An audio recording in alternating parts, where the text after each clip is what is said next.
میں ساحل ادیم کے بارے میں کچھ بات کرنا چاہتا ہوں۔ آج کل ساحل ادیم بہت سارے ٹی وی شوز میں آپ کو نظر آتے ہیں، ان کی اپنی بھی ویڈیوز وغیرہ اور ان کی جو ٹریننگ سیشنز ہوتے ہیں وہ نظر آتے ہیں، اور آپ کو وہ گرجتے غصے کے ساتھ بات کرتے ہوئے اور بعض اوقات بہت فرملی بات کرتے ہوئے نظر آتے ہیں۔ میں ساحل ادیم کو کئی سالوں سے اسی طرح جانتا ہوں جس طرح باقی لوگ جانتے ہیں۔ میرا ان سے سلام دعا ہے، فون پر بات ہوئی ہے 2-3 دفعہ۔ میں ذاتی طور پہ یہ سمجھتا ہوں کہ ہمارے آج کے دور میں ہم میں سے اکثر لوگ مصلحت کا شکار ہو گئے ہیں۔ مصلحت سلیش ڈرپوکی سلیش بزدلی سلیش ایمان کی کمی، اور ہم یہ سمجھنے لگ گئے ہیں کہ شاید ہمارا رزق جو ہے وہ اللہ تعالیٰ کو دینے کے لیے کسی اور واسطے کی ضرورت پڑے گی، ورنہ ڈائریکٹ رزق نہیں آئے گا۔ ہماری عزت، ہماری آبرو وہ بھی لوگوں کی وجہ سے آئے گی، اور ڈائریکٹ اللہ تعالیٰ معاذ اللہ وہاں سے نہیں آئے گی۔ ایسی صورت میں ہم پھر کھل کے بات نہیں کرتے، اور بات کرتے وقت ہم ڈر جاتے ہیں اور مصلحت کا شکار ہو جاتے ہیں۔ ساحل ادیم میرے خیال میں وہ شخص ہے کہ اللہ نے جو اس کو علم دیا، جو اس کا تجربہ دیا، جہاں وہ شیوخ سے تعلیم حاصل کی، اس کے بعد ایز اے سائیکالوجسٹ، اور اس کے بعد وہ دنیا میں پھرے، انگریزی زبان پر عبور ہے ان کو، اور باقی جو سائنس ہے اس کا ان کو پتہ ہے، اور قرآن کو انہوں نے یعنی عرب شیخوں سے پڑھا ہے، یمن کے شیخوں سے اور شام کے شیخوں سے پڑھا ہے، جو مجھے پتہ چلا ہے، اور پھر اس کی بنیاد پر اپنی زندگی میں وہ جو محسوس کیا ہے اس کو بیان کرتے ہیں۔ اور جو خلاصہ مجھے سمجھ میں آیا وہ یہ ہے کہ ایسا دین جس کا تعلق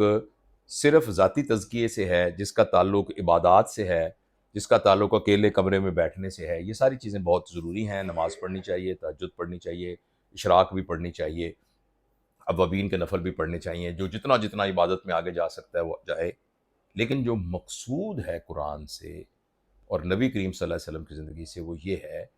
کہ اللہ کے ہر بندے اور نبی کے ہر امتی پر یہ ذمہ داری ہے کہ دین کی فضا کو اپنے ارد گرد کریٹ کرے۔ صرف یہ نہیں کہ اپنا ایک کیکون بنا کے اس میں ایک اللہ کے ساتھ ایک ذاتی رابطہ، وہ بھی بہت ضروری ہے، لیکن وہ ذاتی رابطہ بنا کے کرنا کیا، آگے بنا کے پھر ایک پوری فضا قائم کرنی ہے۔ اس فضا میں کو قائم کرنے کے لیے، اس کو امپلیمنٹ کرنے کے لیے آپ کے پاس ہر طرح کی پاور ہونی ضروری ہے۔ وہ پاور فائنینشیل پاور بھی ہونی چاہیے، ایموشنل پاور بھی ہونی چاہیے، انٹلیکچوئل پاور بھی ہونی چاہیے، اور آپ کی پولیٹیکل پاور ہونی چاہیے، اور آپ کے پاس سائنس اور ٹیکنالوجی کی پاور ہونی چاہیے، کمیونیکیشن کی پاور ہونی چاہیے۔ تو وہ ساری کی ساری پاورز، وہ ساری کی ساری پوری دنیا کے اندر جو میراث ہے، اس ساری کو حاصل کر کے اس کو ایکوائر کرنا، اس نیت سے کہ اس کے ذریعے سے ایک اللہ کے دین کی فضا کو قائم کرنا ہے۔ اور جب اللہ کے دین کی فضا کو آپ قائم کرنے کی کوشش کریں گے تو لوگ آپ کے مخالف ہوں گے، اور جو سورہ عصر کی تفسیر کے اندر، اور جس کو کہا جاتا ہے، مطلب ایسی طرح کی کوئی تمثیل تو بیان ہو نہیں سکتی، قرآن کی ہر آیت اپنی جگہ پر ایک مسلمہ ایبسولوٹ حقیقت ہے، لیکن بہت سے بزرگ جو ہیں اس کی فضیلت سمجھانے کے لیے کہتے ہیں کہ سورہ عصر جو ہے وہ خلاصہ ہے پورے قرآن کی تعلیمات کا، مطلب ایک لحاظ سے وہ ایسے کہتے ہیں۔ تو اس کے اندر اگر آپ غور کریں تو بیسیکلی وَتَوَاصَوْا بِالْحَقِّ وَتَوَاصَوْا بِالصَّبْرِ ہے نا، یہ دونوں آپس میں کنیکٹڈ ہیں، کہ حق کی آواز کو اٹھاتے ہوئے جب اس کے راستے میں مشکلیں آئیں گی تو آپ نے اس پر صبر کی تلقین کرنی ہے، خود بھی صبر کرنا ہے، اوروں کو بھی کہنا ہے کوئی بات نہیں، فکر نہ کرو، گھبراؤ نہ، ہم تمہارے ساتھ ہیں۔ تو ایسے میں میں یہ سمجھتا ہوں کہ ساحل ادیم کو نا کم سمجھا گیا ہے، اور زیادہ نوجوانوں کو کوشش کرنی چاہیے ان کو سمجھنے کی۔ اور میرے دل کو تو یہ بات بہت لگتی ہے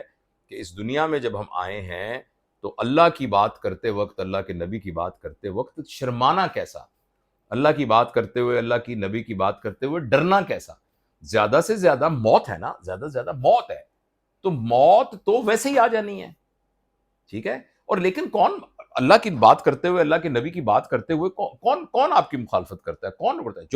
جن کے مفادات ہٹ ہوتے ہیں وہ آپ سے بات کرتے ہیں تو ان کا مقابلہ کیا جائے، ان سے بات کی جائے، ان کو سمجھایا جائے، پیار سے، محبت سے ان کو تلقین کی جائے۔ تو میں یہ سمجھتا ہوں کہ اس زمانے میں، جس زمانے میں الحاد، ہم کہتے ہیں نا اسلام سب سے زیادہ پھیلنے والا مذہب ہے، سر یہ ہم غلط کہتے ہیں۔ سب سے زیادہ دنیا میں پھیلنے والا مذہب الحاد ہے، اللہ کو نہ ماننا دنیا میں سب سے زیادہ پھیلنے کا مذہب ہے۔ مسئلہ یہ نہیں ہے کہ ہاتھ یہاں کر کے نماز پڑھنی ہے کہ یہاں کے یہ کھول کے نماز پڑھنی ہے، مسئلہ یہ ہے اللہ ہے کہ نہیں۔ نوجوان کا یہ مسئلہ ہے، اس الحاد کے مقابلہ کرنے کی ضرورت ہے۔ اس کا یہ تو ایک ضمنی بات ہو گئی ہے کہ دیوبندی ہیں کہ بریلوی ہیں، اہل حدیث ہیں کہ مقلد ہیں کہ غیر مقلد ہیں، شیعہ ہیں کہ سنی ہیں۔ اصل بات یہ ہے کہ ہمارے نوجوانوں کی اکثریت یہ سوچنے کے لیے اپنی دلیلیں بنائی بیٹھی ہے کہ اللہ ہے بھی کہ نہیں ہے۔ اب اس کا مقابلہ کیسے کرنا ہے، اس کو انٹلیکچولی کیسے ایڈریس کرنا ہے، تو اس کے لیے بہت ضروری ہے کہ امت کے اندر جو بنیادی تفرقات ہیں وہ ختم ہوں، ایک کامن نیریٹو ڈکلیئر ہو۔ میں نے کل بھی ایک بات کی تھی کہ اپنے آپ کو آئیڈینٹیفائی کرنا شیعہ سنی اور دیوبندی بریلوی، اس کی بجائے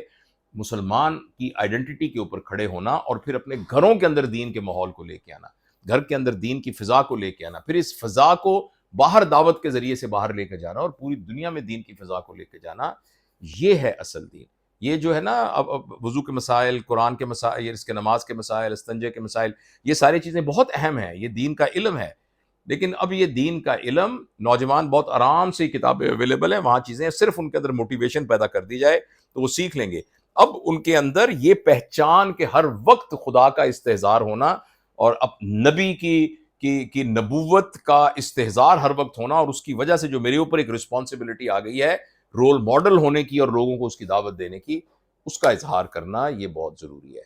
اور اس کے بغیر ہم بالکل نہ اندرونی جنگ جیت سکتے ہیں، نہ ہمارے ارد گرد کے معاشرے میں جو بھٹکنے کی ایک جنگ لگی ہوئی ہے اس کو جیت سکتے ہیں، اور نہ ہم انٹرنیشنل سینیریو کے اندر اپنا کوئی مقام رکھ سکتے ہیں۔ یہ بہت ضروری ہے کہ جو بھی یہ ویڈیو دیکھ رہا ہے مہربانی کر کے غور کرے، اپنے تعلق کو اللہ کے وحی کے احکامات کے ساتھ اپنے تعلق کو جوڑے اور اپنے گھروں کے اندر اس ماحول کو لے کے آئے جو ماحول نبوی ماحول ہے۔ اس ماحول کی فضا نظر آنی چاہیے، ہوا میں نظر آنی۔ تہذیب ہوا میں نظر آتی ہے، تہذیب جو ہے سانس لینے پر اندر تہذیب جاتی ہے۔